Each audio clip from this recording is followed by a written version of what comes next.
नमस्कार दोस्तों, कैसे हैं आप लोग। आई हो कि आप सब अच्छे होंगे और आपकी तैयारी भी अच्छी चल रही होगी। अब आपके बोर्ड परीक्षा का समय बहुत कम शेष रह गया है, तो इस समय को देखते हुए हमने आपकी तैयारी को और बेहतर ढंग से कराने के लिए एक नया चैनल बनाया गया जिसका नाम है स्टडी प्लेटफॉर्म। तो आप लोग अगर अपने तैयारी को और बेहतर ढंग से करना चाहते हैं तो आप लोग इस चैनल को सब्सक्राइब करके इस चैनल से जुड़ जाइए, क्योंकि हमारे इस चैनल पर बिहार बोर्ड मैट्रिक परीक्षा की तैयारी बिल्कुल शुरुआती ढंग से कराई जा रही है। तो चलिए दोस्तों, आज के इस वीडियो में हम लोग पढ़ने वाले हैं सामाजिक विज्ञान के ऑब्जेक्टिव प्रश्नों का सेट नंबर 2, जिसमें हम सामाजिक विज्ञान के सारे सब्जेक्ट को ऑब्जेक्टिव को एक जगह मिलाकर मिक्स करके हम जैसे कि आपको एग्जाम में पूछा जाता है उस तरह से बनाया गया है। तो आप लोग इस प्रैक्टिस सेट को ज़रूर अंत तक देखें और अगर इन सारे प्रश्नों का आप उत्तर याद कर लीजिए जिससे कि आपको एग्जाम में काफ़ी हेल्प मिल सके। तो चलिए, हमारा इस प्रैक्टिस सेट नंबर दूसरा का सबसे पहला प्रश्न है कि यूरोप का मरीज किसे कहा जाता है। तो हमें बताना है कि यूरोप का मरीज किसे कहा जाता है। तो इसका सही जवाब क्या हो जाएगा, ऑप्शन ए तुर्की को। यूरोप का मरीज किसे कहा जाता है, तुर्की इसका बिल्कुल सही जवाब है। तो चलिए हम अगले क्वेश्चन की तरफ बढ़ते हैं। हमसे पूछा है कि लिच्छवी गणतंत्र भारत के किस राज्य में अवस्थित है। तो लिच्छवी गणतंत्र भारत के किस राज्य में अवस्थित था। तो इसका सही जवाब है ऑप्शन ए बिहार में। क्या हो जाएगा, बिहार इसका बिल्कुल सही जवाब है। चलिए हम अगले क्वेश्चन की तरफ बढ़ते हैं, जिसमें हमसे पूछा गया कि भारत में अत्यंत विनाशकारी भूकंप कब आया था। तो भारत में अत्यंत विनाशकारी भूकंप कब आया था। इसका सही जवाब है ऑप्शन ए 1934 ईस्वी में। चलिए हम अगले क्वेश्चन की तरफ बढ़ते हैं। हमसे पूछा गया है कि निम्न में से कौन सी विदेशी ब्रांड नहीं है। इनमें से कौन है जो विदेशी ब्रांड नहीं है। इसका सही जवाब है ऑप्शन डी टाटा। टाटा है जो विदेशी ब्रांड नहीं है। चलिए हमारा नेक्स्ट क्वेश्चन है कि सर्वाधिक वर्षा कहाँ होती है। तो सर्वाधिक वर्षा कहाँ होती है। इसका सही जवाब है ऑप्शन डी मानसीन राम। क्या हो जाएगा, मानसीन राम में सर्वाधिक वर्षा होती है। चलिए हम अगले क्वेश्चन की तरफ बढ़ते हैं। हमसे पूछा जा रहा है कि भारत में योजना आयोग का गठन कब किया गया था। तो हमें बताना है कि भारत में योजना आयोग का गठन कब किया गया था। इसका सही जवाब है ऑप्शन ए 15 मार्च 1950 ईस्वी को भारत में योजना आयोग का गठन किया गया था। चलिए हम नेक्स्ट क्वेश्चन की तरफ बढ़ते हैं। हमसे पूछा है कि ब्रह्म समाज की स्थापना किसने किया। तो ब्रह्म समाज की स्थापना किसने किया था। इसका सही जवाब है ऑप्शन ए राजा राम मोहन राय ने। किसने किया था, राजा राम मोहन राय ने। चलिए हम अगले क्वेश्चन की तरफ बढ़ते हैं। हमसे पूछा है कि 16वीं लोकसभा में महिला सदस्यों की संख्या कितनी है। तो 16वीं लोकसभा में महिला सदस्यों की संख्या कितनी है। तो इसका सही जवाब है ऑप्शन ए 61। कितना है, 61। चलिए हम अगले क्वेश्चन की तरफ बढ़ते हैं। हमसे पूछा है कि भारतीय राष्ट्रीय कांग्रेस की स्थापना कब हुई थी। तो हमें बताना है कि भारतीय राष्ट्रीय कांग्रेस की स्थापना कब हुई थी। इसका सही जवाब है ऑप्शन ए। क्या हो जाएगा, ऑप्शन ए 1885 ईस्वी में भारतीय राष्ट्रीय कांग्रेस की स्थापना हुई थी। चलिए हम अगले क्वेश्चन की तरफ बढ़ते हैं। हमसे पूछा है कि हिंदुस्तान रिव्यू का प्रकाशन किसने आरंभ किया। तो हिंदुस्तान रिव्यू का प्रकाशन किसने आरंभ किया था। इसका सही जवाब है ऑप्शन डी सच्चिदानंद सिन्हा ने। क्या हो जाएगा, सच्चिदानंद सिन्हा। चलिए हम अगले क्वेश्चन की तरफ बढ़ते हैं। हमसे पूछा है कि 16वीं लोकसभा का चुनाव किस वर्ष हुआ। तो 16वीं लोकसभा का चुनाव किस वर्ष हुआ था। इसका सही जवाब है ऑप्शन सी 2014 में। क्या हो जाएगा, 2014। चलिए हम नेक्स्ट क्वेश्चन की तरफ बढ़ते हैं।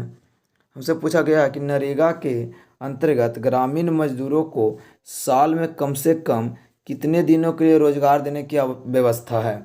तो कितने दिनों के लिए। तो इसका सही जवाब है ऑप्शन ए कम से कम 100 दिनों के लिए रोजगार देने की व्यवस्था है। चलिए हम अगले क्वेश्चन की तरफ बढ़ते हैं। हमसे पूछा गया है कि इनमें से कौन सा सबसे लंबा राष्ट्रीय राजमार्ग है। हमें बताना है कि इनमें से कौन है सबसे लंबा राष्ट्रीय राजमार्ग है। इसका सही जवाब है ऑप्शन डी राजमार्ग संख्या 7। क्या हो जाएगा, राजमार्ग संख्या 7। चलिए हम अगले क्वेश्चन की तरफ बढ़ते हैं। हमसे पूछा गया कि नेपा नगर प्रसिद्ध है। तो नेपा नगर किसके लिए प्रसिद्ध है। तो इसका सही जवाब है ऑप्शन सी अखबारी कागजों के लिए। क्या हो जाएगा, अखबारी कागजों के लिए। हमारा अगला क्वेश्चन है कि पीतल बनाया जाता है। तो पीतल किसको मिलाकर बनाया जाता है। तो इसका सही जवाब है ऑप्शन सी तांबा और जस्ता दोनों से। क्या हो जाएगा, तांबा और जस्ता दोनों को मिलाकर। चलिए हम अगले क्वेश्चन की तरफ बढ़ते हैं। हमसे पूछा जा रहा है कि कागज़ का आविष्कार किस देश में हुआ था। तो बताना है कागज़ का आविष्कार किस देश में हुआ था। तो इसका सही जवाब है ऑप्शन ए, चीन में। कागज़ का आविष्कार कहाँ में हुआ था, तो चीन इसका बिल्कुल सही जवाब है।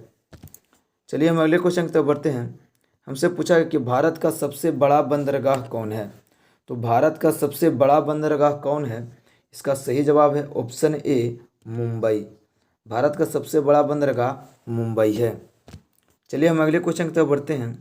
हमसे पूछा कि पटना में गोलघर किस उद्देश्य से बनाया गया था। तो पटना में गोलघर किस उद्देश्य से बनाया गया था, इसका सही जवाब है ऑप्शन सी, अनाज रखने के लिए। क्या हो जाएगा, अनाज रखने के लिए। तो हमारा नेक्स्ट क्वेश्चन है कि अंतर्राष्ट्रीय श्रमिक संगठन की स्थापना किस वर्ष हुई। अंतर्राष्ट्रीय श्रमिक संगठन की स्थापना किस वर्ष हुई थी, इसका सही जवाब है ऑप्शन बी, 1919 ईस्वी में। क्या हो जाएगा, 1919। हमारा नेक्स्ट क्वेश्चन है कि ग्राम कचहरी का प्रधान कौन होता है।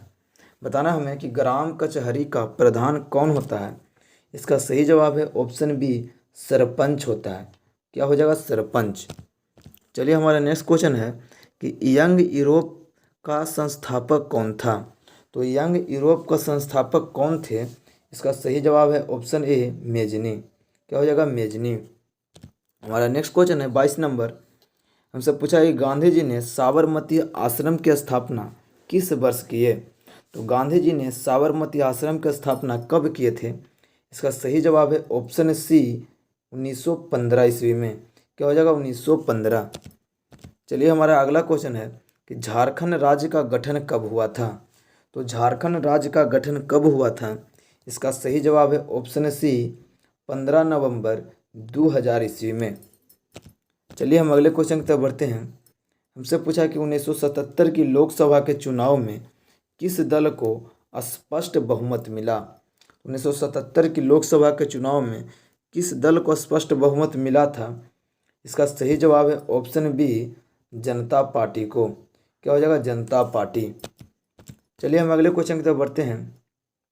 हमसे पूछा कि लोकतंत्र जनता के द्वारा और जनता के लिए शासन है, यह किसका कथन है। तो इसका सही जवाब है ऑप्शन सी, अब्राहम लिंकन का। क्या हो जाएगा, अब्राहम लिंकन का। चलिए हमारा हम इस वीडियो में लगभग 25 प्रश्नों को ही देखने वाले हैं, क्योंकि वीडियो ज़्यादा लंबा नहीं करना चाहते हैं और बाकी के प्रश्नों को हम अगले वीडियो में देखेंगे। तो आई होप कि इन सारे प्रश्नों का उत्तर आपको याद हो गया होगा। अगर वीडियो पसंद है तो वीडियो को लाइक कर दीजिए। चैनल को अभी तक सब्सक्राइब नहीं किया तो चैनल को भी सब्सक्राइब कर लीजिए, क्योंकि हमारे इस चैनल पर बिहार बोर्ड मैट्रिक परीक्षा की तैयारी कराई जा रही है। तो आप लोग इस चैनल से जुड़े और अपनी तैयारी को और बेहतर करें। तो चलिए दोस्तों, मिलते हैं अगले वीडियो में। तब तक के लिए जय हिंद, जय भारत।